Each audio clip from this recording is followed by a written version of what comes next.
Hey, Internet amigos, this is Steve of Thousand Year Homes. So I'm out here and I'm building well, you're looking at a Spanish courtyard right now.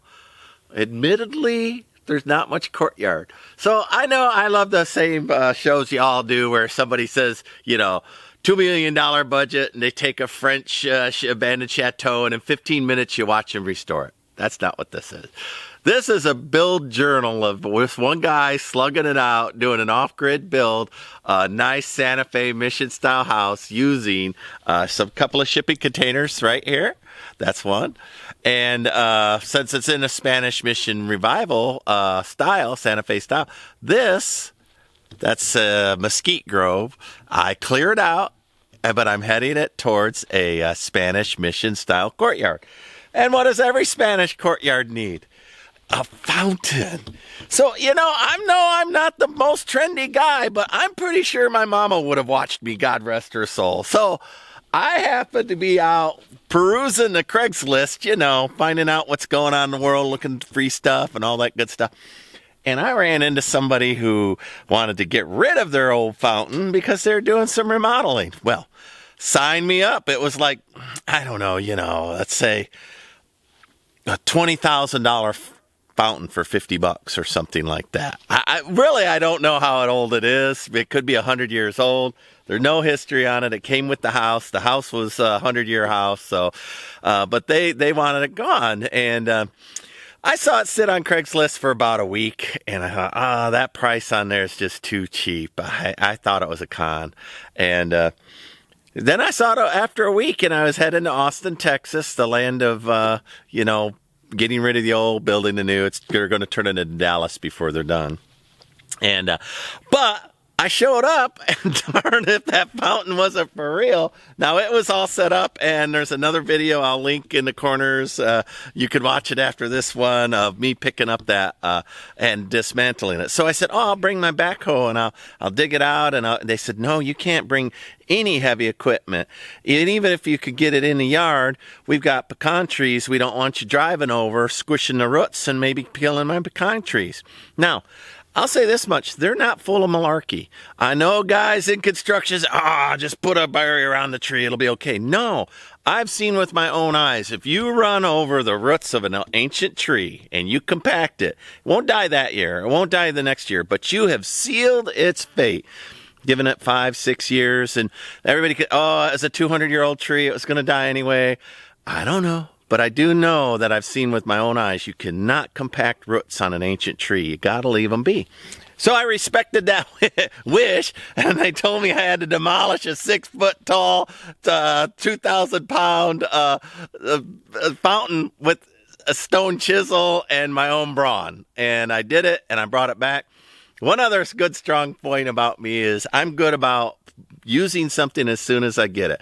So I admit there's no foundation here. There's no courtyard. Y'all can't see a Spanish mission courtyard. I see it in my head.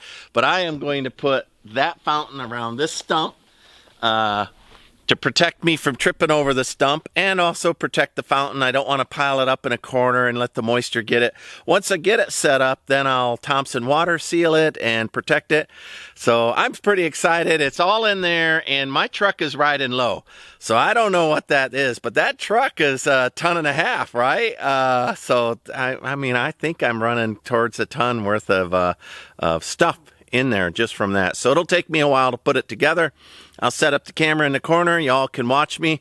Hopefully I won't get hurt doing this thing. And welcome to a Spanish courtyard to be. This is a build journal. It's a different kind of a YouTube channel. Yeah, you're right there on the ground floor.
me stop the stop motion for a minute and talk about this.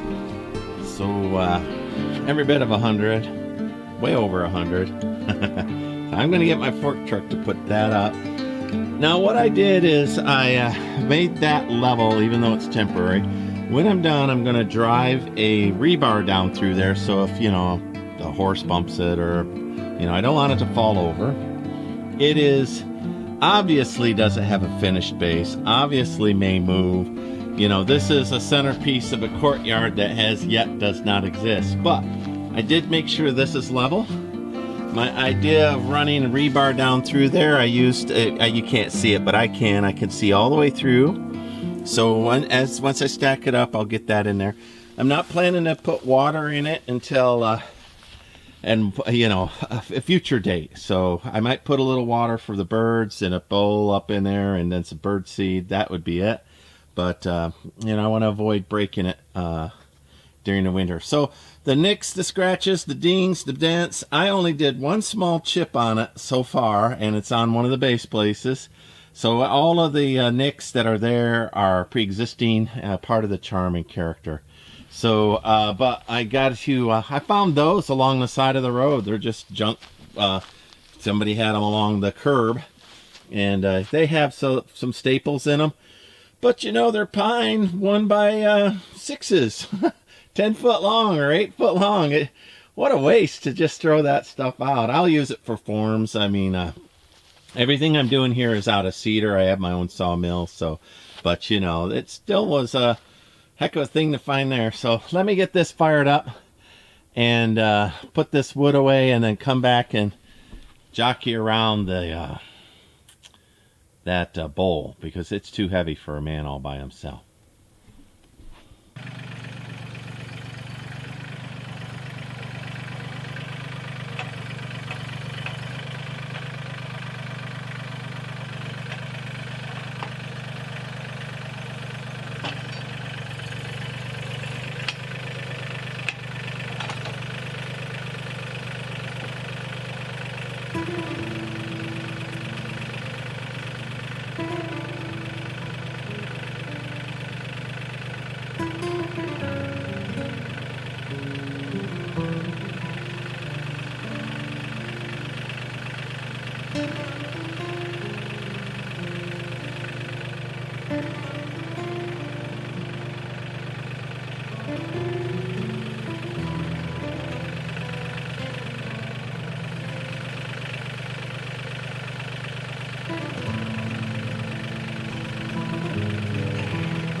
Right here you've got a Spanish Mission courtyard, right? And I know that I'm not everybody's cup of tea. I too like those shows where 15 friends show up and they bring their fancy tools and they save a French chateau in 15 minutes with a $2 million budget. That is not me, and that is not this channel. This is a build journal. One guy off-grid doing it himself. I'm going to build a very fine house for about 80,000, maybe 100,000, using blood, sweat, and tears in my own two hands, and things like this. When I find a fountain, obviously it's not a $20,000 fountain, but I'll let y'all guess the price yourselves based on your neck of the woods. I think I paid 10% of the value of what you would pay for this brand new in a terracotta this thick, this style. It is not resin, right? It is not, modern junk. 1,000-year home is my vibe. I've started with a fountain that maybe 100 years. I don't know. I found no maker's mark on it. But Anyway, and it will be the cornerstone of what is to be a Spanish courtyard. That'll be on the back end of this hacienda. So, gonna enjoy it. Let me get you set up in the corner and start taking things apart. All right. All right, fingers crossed. This is the one thing that could go wrong. That bowl is way more than I can pick up by hand. Even the base I should have used a fork truck on.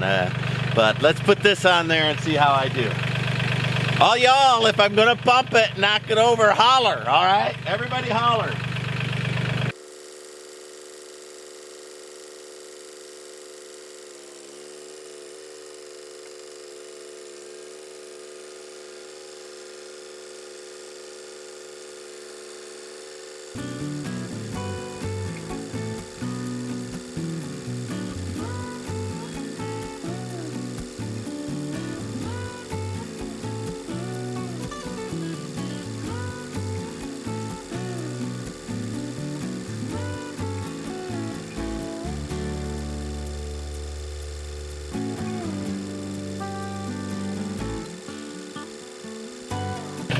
All right, that's wobbly success. But I'm gonna go ahead and get my rebar right now and run a rebar down in there, and that will keep it a little bit steady. I think maybe when I'm all done, I might pad that with some sandbags around that base, because it's, I thought it'd be a little more solid than it is. We'll see. I've got it shimmed up. It's just acting a little wobbly.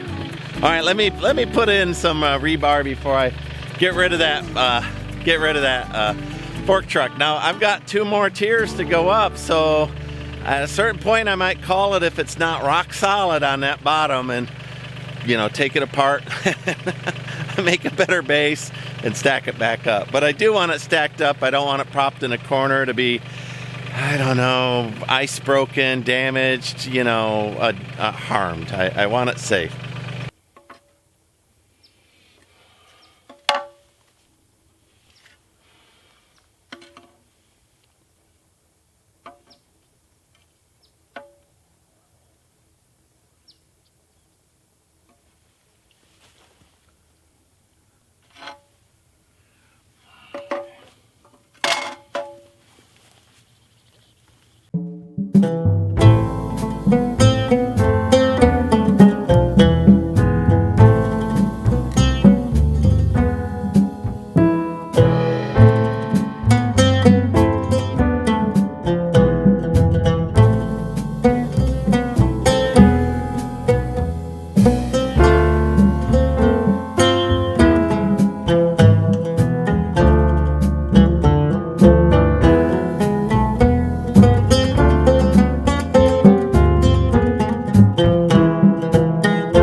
That feels pretty darn good.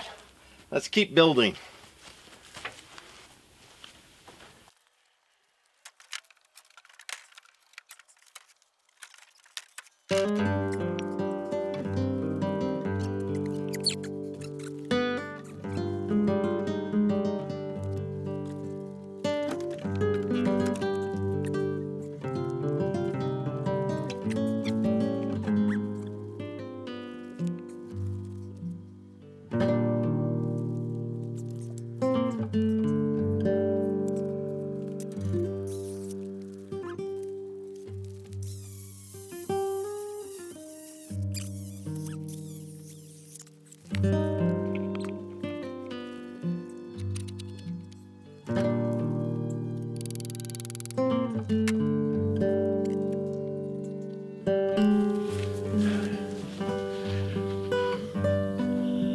it's not half bad. But once I get done with that base, I've decided I might build a frame around this for now. It has a little lean towards the back that I'll try to correct when I'm done, but you know, my foundation is just too messy. I misunderestimated the weight. Ah man, I don't know. I could still pick it up right there with the fork truck. I'm not worried about that, but maybe, I don't know, I could crack that bowl. I'm in committed, in for a penny, in for a pound right now. Let me finish putting the circle ring around it, tighten that up, and then I might build some cedar post supports, or you know what, I won't do that. I'll drive fence post and then chain it with fence post, just through a myriad of being safe. So I'll have 1, 2, 3, 4 fence posts tied off, you know, to the middle with some ratchet straps. Then I know that that's not going anywhere, and I could still take it apart, and I can also wash it, and also weatherize it with Thompson water seal. So, all right, let me keep going.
Well, hey, Internet, wrap-up video on the Spanish fountain that I put in place. So behind me, it's been sitting there about a week.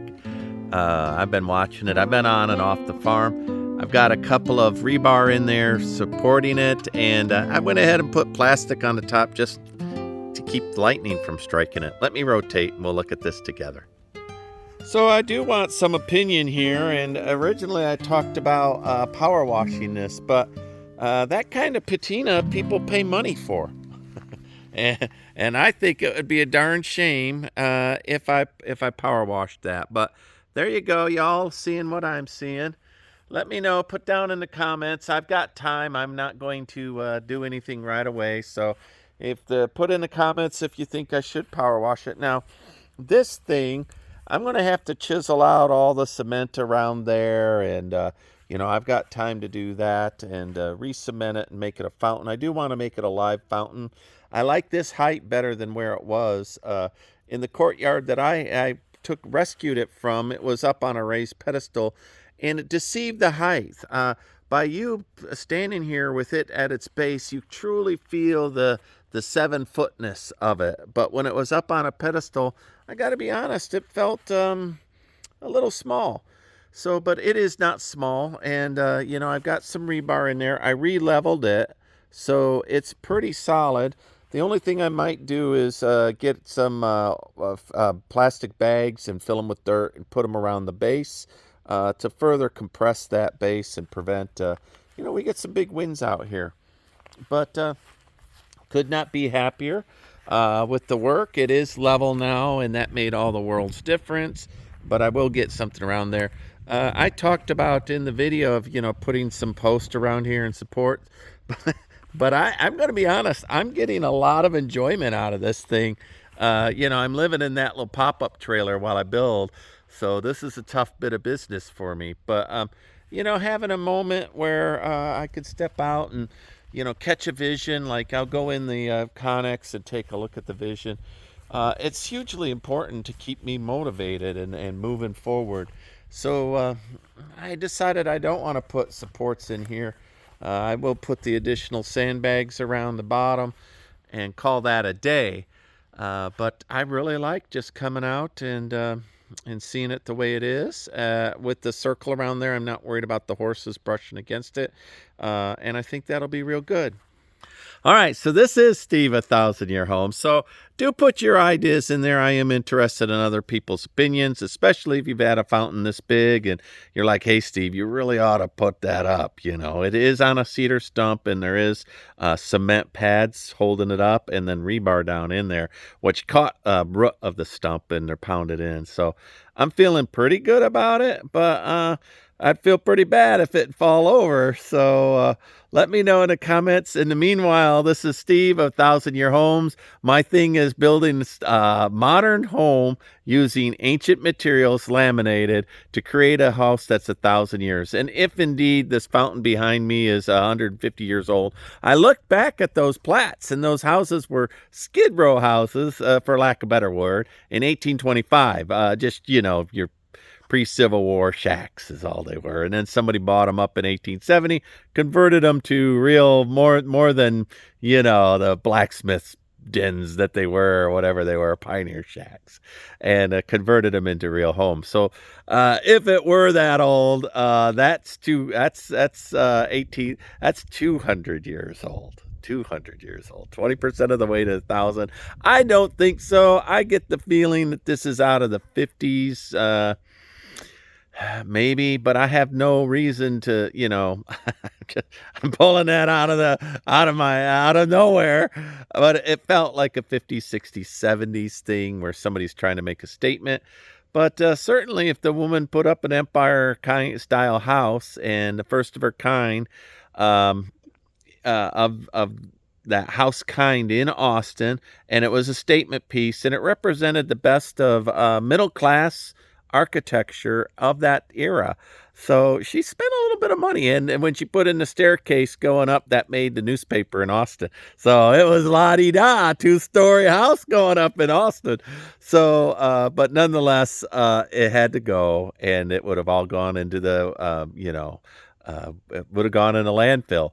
So I was grateful to move that. It was a lot of hard work, stone chisel and all. I could not bring the heavy equipment because they arborists said no to compaction, and I agreed with that. But anyway, let me know on the washing. I don't think I will. Let me know if I need to shore that up more, if you know for sure. I want to thank everybody for liking, subscribing, follow me along. That way I'm not so lonely out here. All righty, y'all. Bye.